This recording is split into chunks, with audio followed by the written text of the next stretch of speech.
Queen Latifah said ladies first, so let's talk about the top 10 fillies contending for the Kentucky Oaks.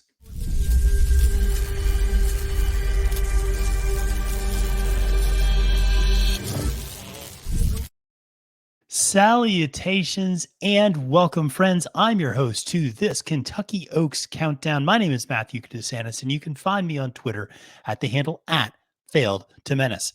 Well, before we get into a really exciting division and talk about this year's top 10 contenders for the 2023 Kentucky Oaks, just a quick reminder to press that subscribe button on YouTube. Make sure to follow all of what we're doing here on Trust the Profits, from the Kentucky Derby preps to capping the card to the Win Place show to the Thursday Night Lounge to the greatest stakes previews to doubling down. We have so much content for you, no matter what you're interested in. International racing, domestic racing, the Derby Trail, graded stakes, the boys, the girls, we got it all. So make sure to press that subscribe button. Make sure to follow me on Twitter at the handle at Failed to Menace. Make sure to like this video and make sure to comment below. Let me know who your top contenders are for this year's Kentucky Oaks. Well, we've been doing a lot of Kentucky Derby prep information on this show and on this channel, but you know something, it's time to switch our eyesight to the ladies and talk about the fillies. And I'll be honest with you, this has, for me at least, been a much more interesting division over the last several years. The distaff division in general, I think, has been more intriguing, deeper, and much more competitive than what we've seen out of the older handicap division on the boys' side. I think you look at the horses over the last few years, whether you're talking about a horse like Latruska, whether you're talking about a horse like Clairiere and Malafat and Secret Oath and Nest. And last year you had Echo Zulu on the trail and Cat O. A lot of great fillies out there. There are a lot of great fillies out there this year as well, both on the turf and on the dirt. Two of my favorite horses, full stop, are Spenderella, who's a 4-year-old on the turf, and Cairo Consort, who's a 3-year-old on the turf. So, you know, I always interested in this distaff division. I think the fillies are a really fascinating group, and this year is no different, with some really great contenders for the Kentucky Oaks. So let's talk a little bit about it. And before we dive into the top 10, it's interesting that I think some of the narrative that is around the Kentucky Derby this year, in terms of not being overwhelmed, not being wowed by a horse yet, waiting for someone to kind of stand up and announce themselves, that same narrative could easily be applied to the Kentucky Oaks. It feels like a very good field, but maybe not a great field, and it doesn't feel as if there's been separation yet. You have a lot of, I think, good fillies who are running against each other and who are sometimes trading off wins and losses. We'll talk about a few of those, but I think it's just fascinating to see that the narrative that the Derby has is somewhat similar. We haven't seen an eye-popping figure yet. Remember, at this time last year, we already saw Nest make that great 3-year-old debut down at the Suncoast. Secret Oath had already announced herself at Oaklawn Park. Kathleen O was wiping up the competition at Gulfstream Park, and Echo Zulu was the champion filly from the juvenile the year before. So we already had the top 4 contenders well in place. Feel like this year it's a little bit more unsettled, but let's dive into the top 10 contenders for the 2023 Kentucky Oaks. We'll start at the bottom and go all the way to the top. And we'll start in number 10. And this is a horse I'm including who is very young. She just broke her maiden a little over a month ago at the end of January, Bandita. Remember that name. I talked about her on the Win Place show. She went out there and posted a 91 buyer speed figure in debut, one of the highest speed figures recorded among any filly in her crop, full stop. So she has demonstrated the ability to have incredible speed. It was an amazing debut. It was really just scintillating. If you have not had an opportunity to watch it, go find it on YouTube. Go to the Gulfstream Park channel, see that debut for her. But this is a Todd Pletcher filly, and she is someone, and here's the other thing. It's interesting to see where she's going to go next. The fact that she is not in this week's Devonadale at Gulfstream Park, which is a Kentucky Oaks prep, and there's a few horses you can see on the list, one in particular who's on this list, but there's a few others who are just kind of right outside of my top 10 who are also running. Tells me perhaps Pletcher is saving her for the Gulfstream Park Oaks coming up next. So it's going to be interesting to see, where does Bandita run. Here's the other thing. Pletcher seems to be accumulating a lot of contenders right now, both on the Derby Trail and on the Oaks Trail. And all of a sudden, I think on the Derby Trail, we were talking a lot about Brad Cox and Bob Baffert early on. Now, all of a sudden, Todd Pletcher's got three, four, five Derby horses, maybe. It feels like he's accumulating some Oaks horses as well. And here's the other part you got to love about Bandita. She's a gun runner. And as I say, when all else fails, bet gun runner. So I have her in at 10. Listen, she can move off this list next time if we learn some more information about where she's headed, what she's doing. But she's on the workout tab. She's gotten 2 works since that last maiden. So she's on the right track. But let's move to number 9, which is Asset Purchase, who is running this weekend up at Aqueduct and running in the Busher Invitational. Asset Purchase, very similar to Bandita. And the reason I have her one step ahead is because she is running this weekend in a Kentucky Oaks prep race, but very similar in that she just broke her maiden and is now taking that step up. This is a Chad Brown horse and owned by Klaravich Stables. So there's a lot of money behind this. There's a lot of emphasis behind this for Chad. This is one that he's absolutely going to be pushing. She romped in very impressive fashion up at Aqueduct, posted a really big speed figure. Anybody who's been following Aqueduct this winter knows, nobody's been romping and showing a lot of speed up there. It's been a very slow track. And so when you do see a big speed figure, it really catches your attention because it's one of those tracks that's just been playing slow all winter long. So the fact that she broke her maiden on a track that is overwhelmingly slow this time of year and did so in impressive fashion and did so in a really fast speed figure time, I think tells you a little bit about her talent. The fact that Chad is moving her up after just one race to the Busher Invitational should also tell you what he thinks of her. She's a progeny of Dialed In, and so she's got some good pedigree as well. So will be really exciting to see her. Now, he's got another filly, Occult, who is my number 8 contender for the Kentucky Oaks. And Occult is a really fascinating horse. She's also up there in that New York circuit.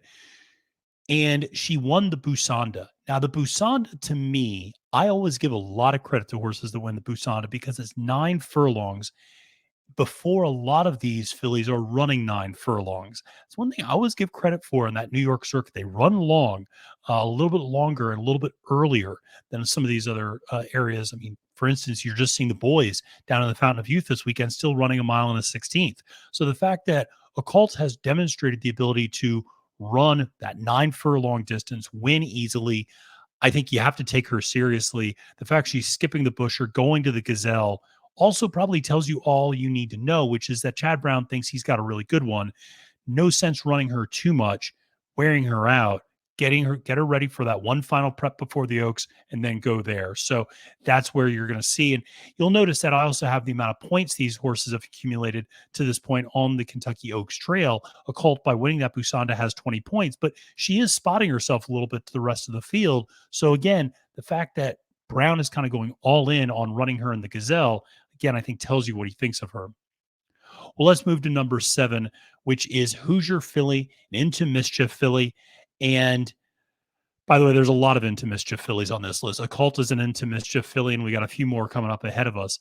But Hoosier Filly is a horse, as a filly, that actually was at 11-1 for Kentucky Derby futures. That's right, not Kentucky Oaks futures, but Kentucky Derby futures. That was before her last race, which did not go very well. The Rachel Alexandra down in Fairground. She stumbled out of the gate, and she never really got comfortable the whole way around. Here's the thing about Hoosier Filly, though. She was 3 for 3 in her first 3 races, trained by Tom Amos, including the Grade 2 Golden Rod. A lot of people got very excited about her because of her running style. She had kind of a ideal stalking type of style, sitting 3rd or 4th and then making a move for home. This is the type of style that sets up very well for these big races. You're not on the lead, but you're close. You're not reliant on being, you're not pace dependent and being a deep closer. So she was really, like I said, an ideal filly for what we thought would be a classic running style in the Oaks or the, potentially the Derby. A lot of people had her winning the Rachel Alexandra and running in the Louisiana Derby and then going to the Kentucky Derby. Well, like I said, that all stopped the second she broke from the gate, broke poorly, bobbled, never really got comfortable. Here's the other thing about Hoosier Filly. She's not that fast.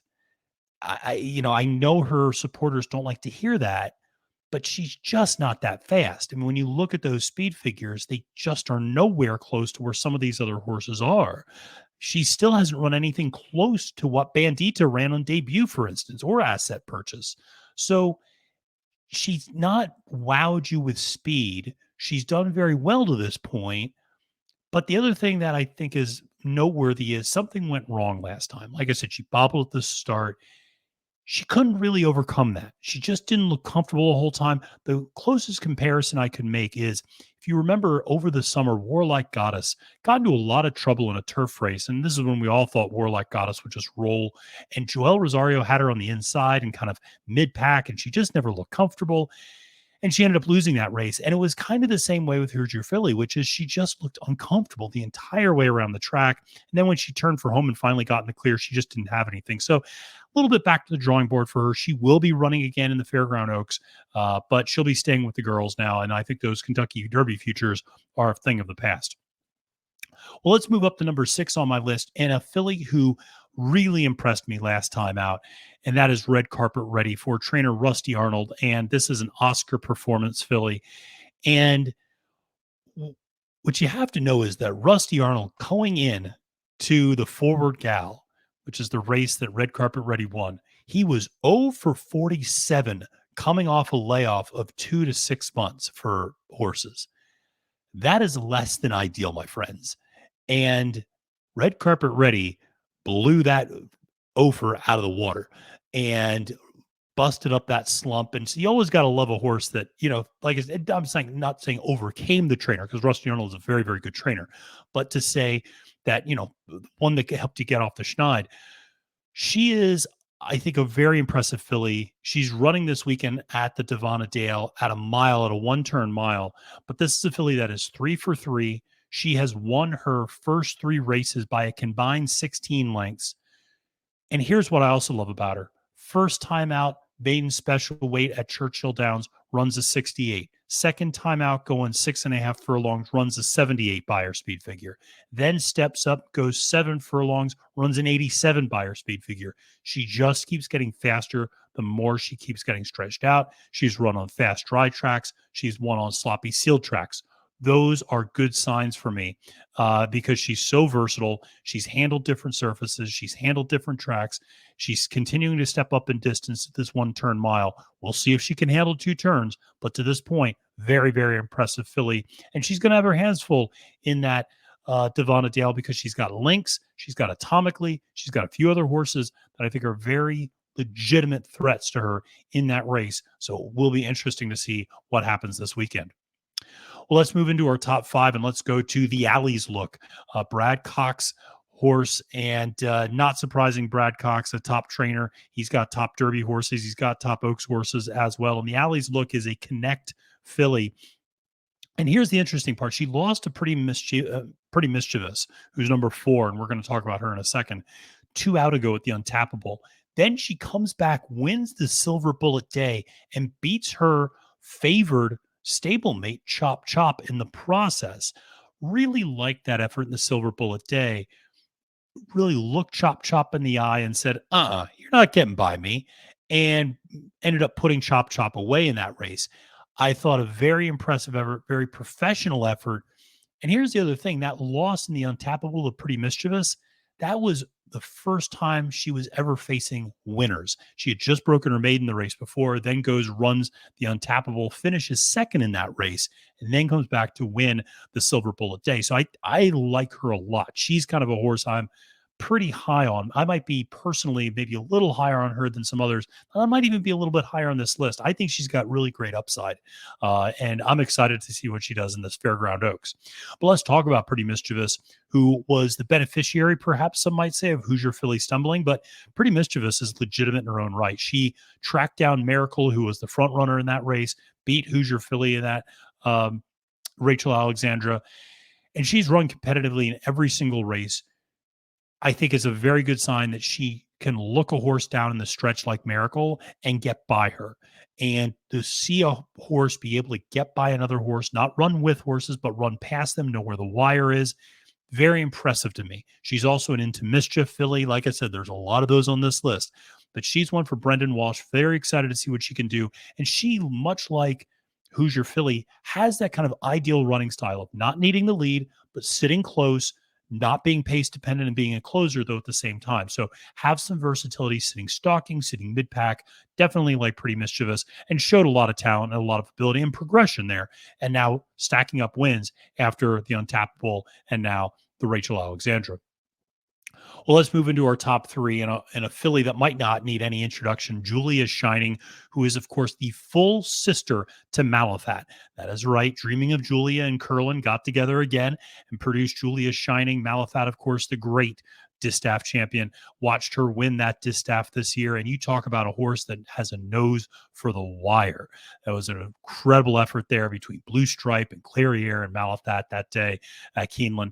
And Julia Shining, a little bit like her sister. She's a grinder, folks. She's not going to wow you with great early speed. She's not going to wow you with a stunning turn of foot at the end. She just wears you down. She just keeps coming. She's going to like all the distance you give her. She's going to just keep running, keep running, keep running. Now, here's the thing about her. If you watch her races, she needs to get ridden hard. She needs to be ridden actively the entire way around the track. The jockey really needs to stay on her to keep her engaged. Now, some of that's just a maturation thing. She's only running 3 races. Last time out was a 3rd place in the Suncoast. I'm not going to hold that against her, though. That was an extremely speed favoring track that day. And she was coming from well off the lead, as she wants to do, as her sister Malathat wants to do. And so I just think the fact that she was able to make up so much ground and close so strongly for 3rd, and a very close 3rd, I should mention, in that race, I think speaks a lot to her future. I know Andy Serling was very high on her. He came out afterwards and said that will be the last time Julia Shining ever finishes behind Wonder Wheel. Well, speaking of Wonder Wheel, let's talk about her. She is, of course, the reigning Breeders' Cup Juvenile Fillies champion, and she came back in that Suncoast and finished 2nd that day. Again, willing to give her a little bit of a benefit of the doubt, coming off of a long break, speed favoring track, coming from off the speed. The winner that day, Dreaming of Snow, got in the lead and just wired the field. And there were a lot of races like that at Tampa that day. So it was a little bit fluky. Dreaming on Snow, if you're curious why she's not on the list, 38-1 long shot. Can she back it up? Perhaps. But I think in terms of serious Kentucky Oaks contenders, Wonder Wheel certainly fits the bill. She's running big races. She can wire the field, as we've seen her do before. She can also come from well off the pace, as we've seen her do before, in winning efforts. So I always love a horse that has that sort of versatility. She's also an into mischief filly. Stop me if you've heard that before on this list. And I just think we're going to see a better effort second time back. Mark Casse has said repeatedly, this is the best horse he has in his barn. This is the best horse he's trained in years. That says a lot for a trainer like Casse, who sees a lot of really good horses. I think she's got a ton of talent. That's why I have her at number 2. But ultimately, number 1 is the filly that just won this past weekend at the Honeybee Stakes, but also won the Martha Washington before that at Oaklawn Park, and that is Wet Paint for Brad Cox. This is a filly from Blame. Listen, she's got an alluring running style. She comes from the back. She might be a little bit pace dependent. Maybe she just likes the slop. But man, when she gets rolling, she can go. She's not quite like Secret Oath. She's not a push button horse, I wouldn't say. Maybe a little bit more like Nest, although I don't think she's quite as talented as Nest. But she's a horse that just when she gets up to speed, she really starts picking them off. And the question about her is, how is she going to handle a dry, fast track? She has never run on a dry, fast track. She's run on turf, she's run on synthetic, and she's run in sloppy, sealed conditions. So there is a question mark. There's absolutely a question mark there. But here's what you can't question. She's won 2 Kentucky Oaks prep races. Nobody else on this list has done that.